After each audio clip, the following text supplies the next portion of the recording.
Bonjour à tous, bienvenue dans notre émission Les propos de Picadello. Nous accueillons à nouveau aujourd'hui Agnès Dutheil. Bonjour Agnès. bonjour à toutes les deux. Bonjour. Merci de nous accorder cette interview. Nous allons parler aujourd'hui de l'erreur. L'erreur dans notre société qui est souvent pointée du doigt au détriment finalement de ce qui est bien et qui mène très souvent pour nos enfants vers un découragement, une démotivation. Quel est le regard sur l'erreur dans la psychologie positive ? Oui, alors c'est vrai que effectivement pour la psychologie positive, on a une vision en fait de l'erreur comme une opportunité d'apprentissage. Alors que effectivement jusqu'à maintenant, c'est même la faute, c'est la faute d'orthographe, c'est même pas une erreur. On est dans la faute presque originelle quand on fait une erreur. Donc la psychologie positive la voit en fait comme une opportunité d'apprentissage, c'est-à-dire que finalement sans erreur, est-ce qu'on pourrait apprendre ? Nous, les adultes, si on regarde en fait derrière nous, chaque chose que l'on a faite, nouvelle, on l'a faite en faisant des erreurs. Je veux dire, même si on regarde en fait quand on a appris à conduire, je me dis c'est peut-être moins loin encore que certaines choses, mais combien de fois est-ce qu'on a calé, combien de fois est-ce qu'on a oublié de regarder dans le rétro, on a eu besoin en fait de quelqu'un d'à côté de nous, de bienveillant, qui nous rappelle gentiment en fait, oublie pas ton rétro, et puis qui éventuellement puisse nous aider à débrayer quand on calait en plein milieu du rond-point, enfin voilà, parce que on a dû passer par là pour que ça devienne en fait un automatisme. Et donc, on le voit en fait de cette façon-là. Je dirais en plus que quand on regarde en fait l'histoire du monde, il y a tellement de choses qui font partie de notre vie de tous les jours, qui ont été découvertes, en fait, et ce sont des erreurs. Le post-it, c'est une erreur. La pénicilline, c'est une erreur. Le caoutchouc, c'est une erreur. Okay. Il y a tellement d'inventions. Oui, plein d'inventions, en fait, qui sont des inventions, en fait, fortuites. On peut regarder ça, vous pouvez regarder ça sur Google, vous allez voir, effectivement, c'est incroyable. Donc, en fait, finalement, quand on fait des erreurs, c'est là où, en fait, on va sortir de notre zone de confort. Il y a des chercheurs qui disent que finalement, probablement que la qualité, une des qualités pour être chercheur, c'est d'accepter de se tromper. Si on n'accepte pas de se tromper, on ne peut pas trouver.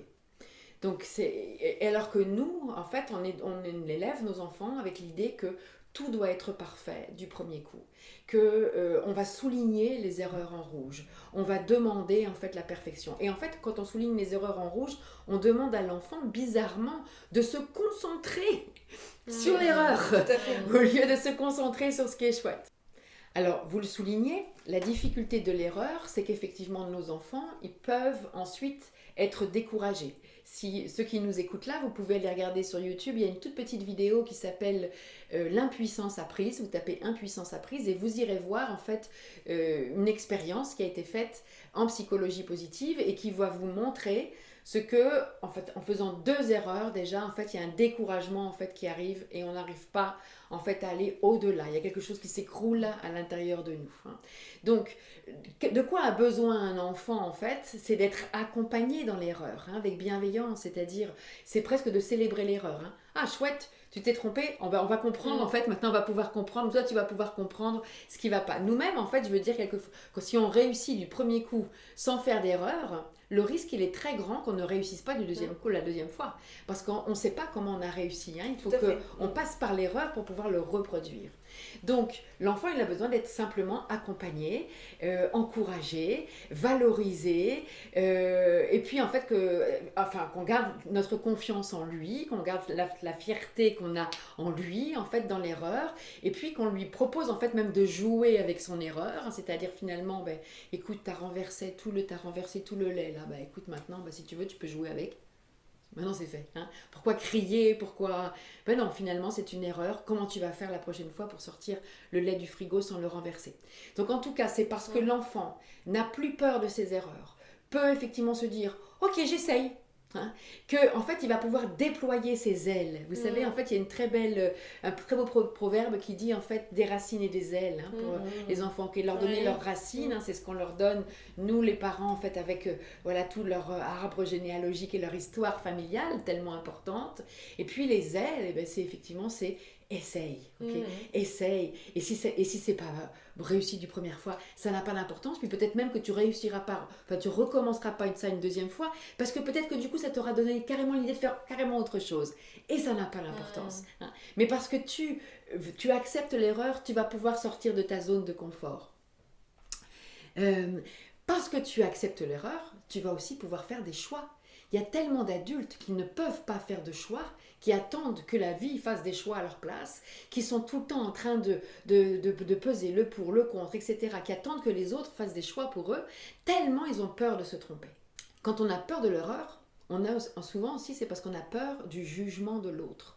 Il y a aussi un endroit où quand on élève nos enfants avec du jugement tout le temps, c'est bien ou c'est pas bien, eh bien en fait l'enfant s'habitue à être jugé, hein, et s'habitue à être jugé en plus très souvent en fait de manière négative, hein. Vous savez que la psychologie positive justement a démontré que pour 5 jugements négatifs, pour un jugement négatif, il faudrait 5 jugements positifs juste pour compenser. Donc vous voyez en fait quand on souligne les erreurs des enfants à longueur de journée, combien il faudrait en fait de valorisation. Donc le jugement des autres en fait a tellement d'impact que quelquefois en fait je ne vais pas oser, parce que je ne vais pas oser affronter le regard de l'autre.